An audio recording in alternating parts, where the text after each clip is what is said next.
बिस्मिल्लाहिर्रहमानिर्रहीम। रब्बि इश्रह ली सदरी वयस्सिर ली अमरी वहुवल उक़दतम मिन लिसानी यफ़क़हू क़ौली। दोस्तों, आज हम डॉक्टर अबुल आला डॉक्टर मौलाना सैयद अबुल आला मौदूदी की किताब सत्य धर्म में आगे पार्ट 3 बताएंगे। मनुष्य को कैसी जीवन व्यवस्था की आवश्यकता है। सच तो यह है कि व्यक्तियों और समूहों ने इतिहास के बीच में मानवीय गुण, धर्म और उसके संबंध रखने वाली बुनियादी वस्तुओं के समझने में धोखा खाकर और कुछ वास्तविकताओं के स्वीकार करने में सीमा से बढ़कर और कुछ के समझने में भूल करके जो दोषपूर्ण जीवन विधान समय समय पर ग्रहण किए, जिन्हें व्यापक मानवता ह्यूमैनिटी एट लार्ज ने अनुभव के बाद दोषपूर्ण पाकर दूसरी ऐसी व्यवस्थाओं के लिए स्थान खाली करने पर विवश कर दिया, उनके इतिहास के समीक्षण से यह परिणाम निकाल लिया गया है कि मानवता के लिए अनिवार्यतः हर काल में एक जीवन व्यवस्था आवश्यक है, जो केवल उसी काल की परिस्थितियों और समस्याओं से उत्पन्न हो और उन्हीं का समाधान करने की चेष्टा करे। हालांकि अधिक सत्यता के साथ इस इतिहास से यदि कोई परिणाम निकाला जा सकता है तो वह यह है कि इस प्रकार की काल सीमित एवं युगीन जीवन व्यवस्थाएं एवं दूसरे शब्दों में पृथ्वी के मौसमी कीड़े मकोड़ों को बार बार आजमाने और हर एक के सफलता के बाद दूसरे उसके उत्तराधिकारियों का प्रयोग करने में व्यापक मानवता का समय नष्ट होता है, उसकी राह मारी जाती है, उसका विश्वास उन्नति और अपने संपूर्ण ध्येय की ओर उसकी यात्रा में अत्यंत कठिनाइयाँ पेश आती हैं। वास्तव में उससे आवश्यकता है और अति आवश्यकता है कि ऐसी जीवन व्यवस्था की जो स्वयं उसकी और उसके संबंध रखने वाली समस्त वास्तविकताओं को जानकर विश्वव्यापी अस्थायी और सुदृढ़ नियमों पर स्थापित की जाए, जिसे लेकर वह वर्तमान और भविष्य की समस्त परिवर्तित परिस्थितियों से भली भांति पार हो सके, उनसे उत्पन्न होने वाली समस्याओं को हल कर सके, जीवन के मार्ग पर गिरते पड़ते नहीं बल्कि दौड़ते और भागते अपने लक्ष्य स्थान की ओर बढ़ सके। क्या मनुष्य ऐसी व्यवस्था स्वयं बना सकता है? यह है उस दीन, धर्म विशेष या जीवन प्रणाली का जीवन व्यवस्था का स्वरूप जिसकी मनुष्य को आवश्यकता है। अब हमें देखना चाहिए कि यदि मनुष्य ईश्वर की सहायता से बेपरवाह होकर स्वयं अपने लिए इस प्रकार का एक धर्म बनाना चाहे तो क्या वह इस प्रयास में सफल हो सकता है? यह प्रश्न मैं आपके सामने पेश न करूंगा कि क्या मनुष्य अब तक ऐसा धर्म स्वयं बनाने में सफल हुआ है, क्योंकि इसका उत्तर तो सर्वदा नहीं में है। स्वयं वे लोग जो भी आज बड़े बड़े ऊंचे दावों के साथ अपने अपने धर्म पेश कर रहे हैं और उनके लिए एक दूसरे से लड़ मर रहे हैं, यह दावा नहीं कर सकते कि उनमें से किसी का पेश किया हुआ धर्म उन आवश्यकताओं को पूरा करता है जिनके लिए मनुष्य को मनुष्य की हैसियत से एक अधीन मुख्य धर्म की आवश्यकता है। किसी का धर्म जातीय है, किसी का भौगोलिक, किसी का वर्गीय और किसी का दीन उत्पन्न ही उस काल के तकाजों से हुआ है जो अभी कल ही गुजरा है। वह युग जो कल आने वाला है उसकी परिस्थितियों और समस्याओं के संबंध में पेशगी कुछ नहीं कहा जा सकता कि उनमें भी वह काम दे सकेगा या नहीं, क्योंकि जो काल अब बीत रहा है अभी तो उसी की ऐतिहासिक आवश्यकताओं का परीक्षण बाकी है। इसलिए मैं यह प्रश्न नहीं कर रहा हूँ कि मनुष्य ऐसा धर्म बनाने में सफल हुआ है या नहीं, बल्कि यह कह रहा हूँ कि सफल हो भी सकता है या नहीं। यह एक अत्यंत गंभीर प्रश्न है जिसके संबंध में सरसरी तौर पर विवाद करना उचित नहीं। यह मानव जीवन के निर्णायक प्रश्नों में से एक है। इसीलिए भली बात समझ लीजिए कि वह वस्तु क्या है जिसके निर्माण करने का प्रश्न सामने है, और उस व्यक्ति की योग्यताएं क्या हैं जिसके संबंध में यह पूछा जा रहा है कि उसका निर्माण कर सकता है या नहीं। धर्म विशेष की विशेषता।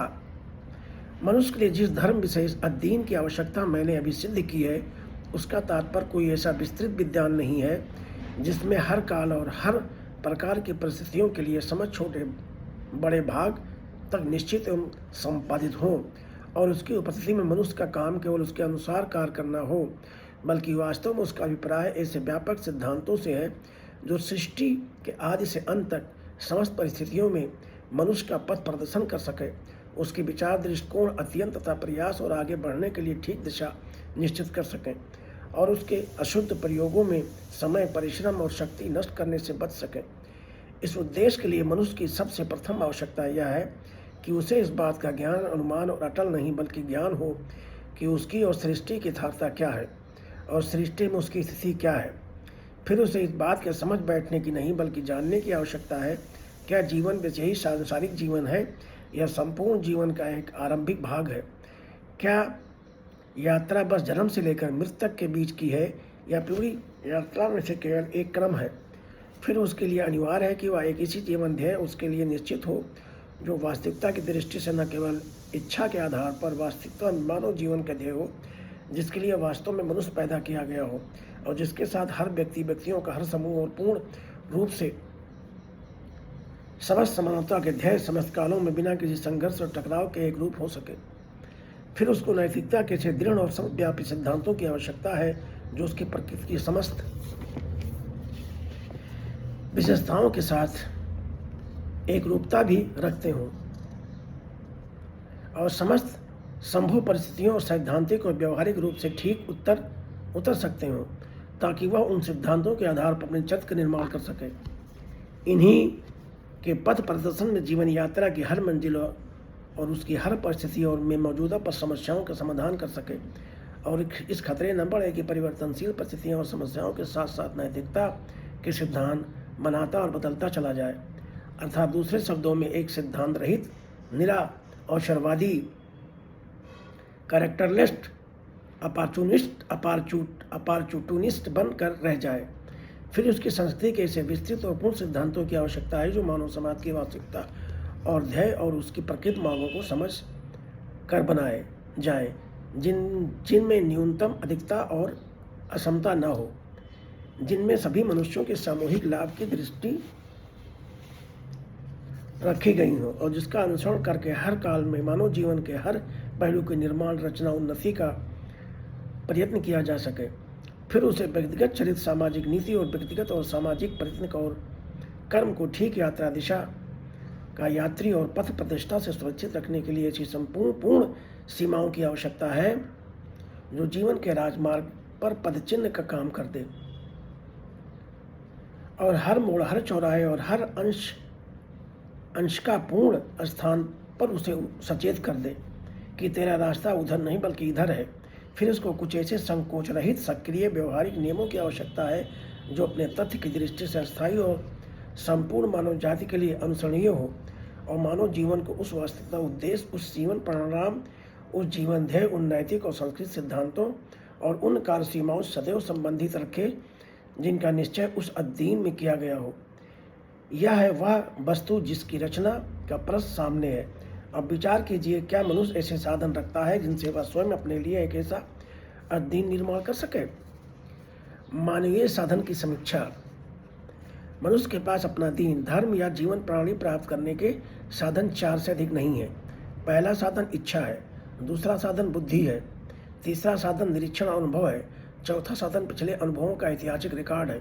संभवतः इसके अतिरिक्त किसी 5वें साधन का पता नहीं बताया जा सकता। इन चारों साधनों को जितना पूर्ण विवेचना करके आप देख सकते हो, देखिए क्या ये अध्ययन मुख्य धर्म के निर्माण करने में मनुष्य की सहायता कर सकते हैं। मैंने अपनी आयु का एक मुख्य भाग इस प्रश्न के अन्वेषण में व्यय किया है और अंततः इस परिणाम पर पहुंचाऊं कि यह साधन मुख्य धर्म के निर्माण में तो सहायता नहीं कर सकते। हाँ, मानव प्रणाली के अतिरिक्त यदि कोई दिव्य पथ प्रदर्शक मुख्य धर्म के प्रस्तुत कर दे तो उसे समझने, परखने, पहचानने, उसके अनुसार जीवन की विस्तृत व्यवस्था का समय समय पर निर्माण करते रहने में आवश्यक सहायक बन सकते हैं। नंबर 1, इच्छा। पहले इच्छा को लीजिए। क्या यह मनुष्य की पथ प्रदर्शक बन सकती है? यदि यह मनुष्य के भीतर कर्म की वास्तविक प्रेरक है, किंतु उसकी मुख्य प्रकृति में जो दुर्बलताएं मौजूद हैं उनके कारण यह पथ प्रदर्शन के योग कभी नहीं हो सकती। अकेले पथ प्रदर्शन करना तो दूर रहा, बुद्धि और ज्ञान को भी पराया इसके पथ भ्रष्ट किया है। इसको शिक्षा दीक्षा से चाहे कितनी प्रकृष्ट बना दिया जाए, हर अवस्था में अंतिम निर्णय जब कभी इस पर छोड़ा जाए तो आवश्यक 99% परिस्थितियों में अनुचित मार्ग का ही निर्णय करेगी, क्योंकि इसके भीतर जो मांगें पाई जाती हैं वे उसको शुद्ध निर्णय करने के स्थान पर ऐसा निर्णय करने पर विवश करती हैं, जिनसे मनचाही वस्तु किसी न किसी प्रकार शीघ्र और सरलता से प्राप्त हो जाए। यह मनोदशा मानवीय इच्छा की स्वाभाविक दुर्बलता है। अतः चाहे एक व्यक्ति की इच्छा हो या एक वर्ग की हो या सार्वजनिक इच्छाओं, जनरल विल को, जिसको रूसो